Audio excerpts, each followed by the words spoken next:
Hello, we're here today to talk about Main Street lending.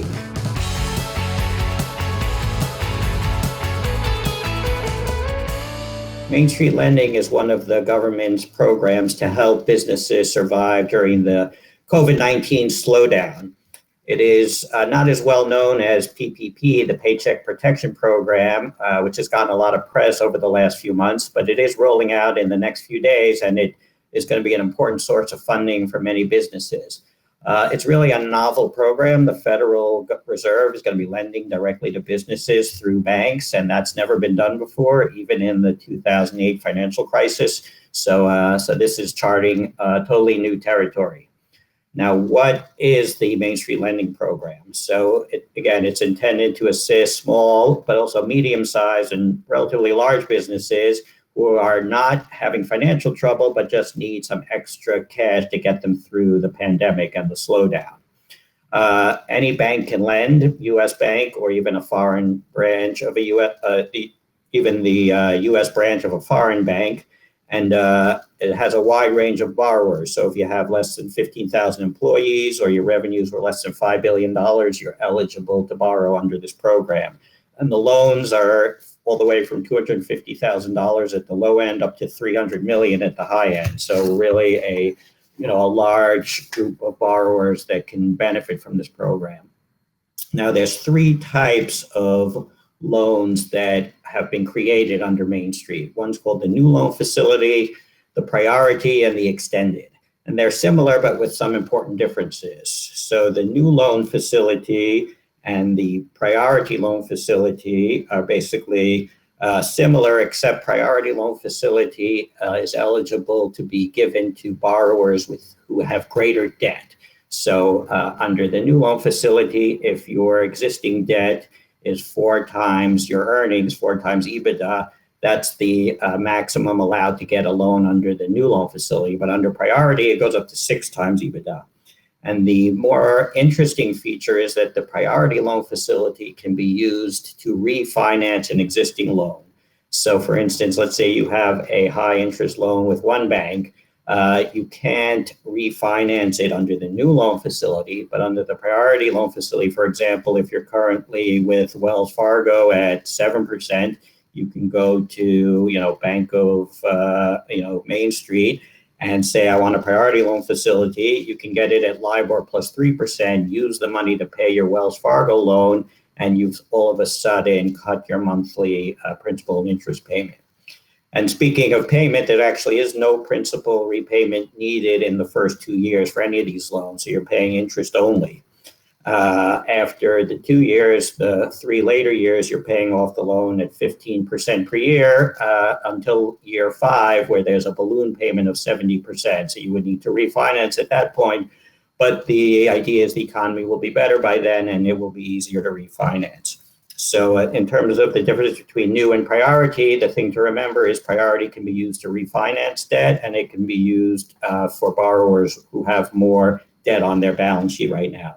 The expanded loan facility is sort of what it sounds like. It is if you have an existing loan or line of credit and you want to upsize it, make it a larger amount, draw a larger revolving line of credit, for example, use the expanded loan facility and has the same generous terms as the first two. Now, banks are going to be originating these loans, but the Fed is going to purchase 95% of them. So really, a bank's only keeping 5% just to have some skin in the game, but really the government's taking 95% of the risk, and that is meant to make it attractive for lenders to go into this. So how's it going to work? You can see in the diagram, basically the relationship is between a borrower and a lender, just like a regular loan. The borrower is going to make an application. They're going to enter into a loan agreement. The borrower is going to certify that they need this money, that they're going to try to retain their workers, et cetera. And they're going to send those certifications to the lender. The lender is going to follow their standard process. They don't have to make the loan. They'll underwrite it. They'll look at the financials. They'll make a credit decision. They'll close it and fund it. And at that point, they'll sell 95% of it to the Fed. Now, the Fed doesn't want to be in the business of collecting payments and servicing, so the bank's going to do that on behalf of the Fed.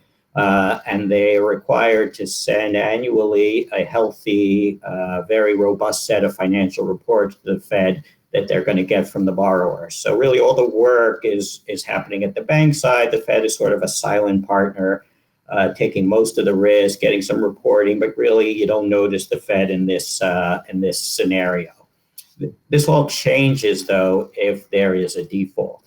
Now, you can imagine, the Fed's the junior partner, but they're taking 95% of the risk. They're junior in the sense that they're not really involved in the loan, but if there's a problem, they want to have a voice. So they've built in this mechanism that in the case of default lets them elevate their position from a mere participant, which is sort of a backseat junior position. And once a default happens, they become a co-lender, equal in power to the bank. And not only equal, but because they're a 95% holder, if there's something to vote on or a decision to be made about restructuring, they actually have the majority of the power due to their size of their position. So in a default, the Federal Reserve now becomes the main player and the bank's the junior player. The problem is, or the interesting scenario is going to be, what if they don't agree on what to do? You can think of two scenarios. What if there's a borrower with very little public sympathy, maybe it's a private equity firm, goes into default. Now the lender says, hey, we can restructure this debt, let's work with them. Maybe the Fed will say, hey, I don't want to work with them. Why should we bail out a private equity firm?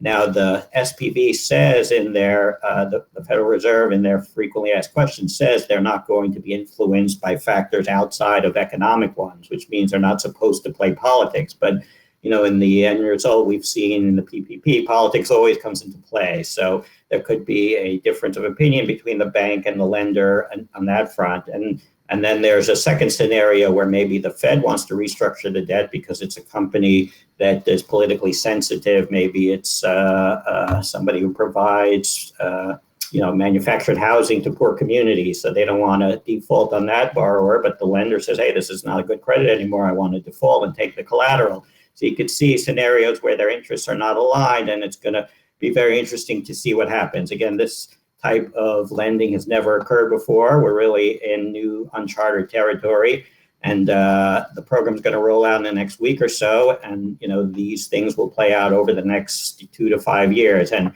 we'll have to watch and see how they go. But if you're a Main Street lender, just know that you're going to be, joined at the hip with the federal government, and that's a commitment that you have to just go in eyes wide open and know that situations may arise in the future where having the government as your partner just leads to some sticky situations.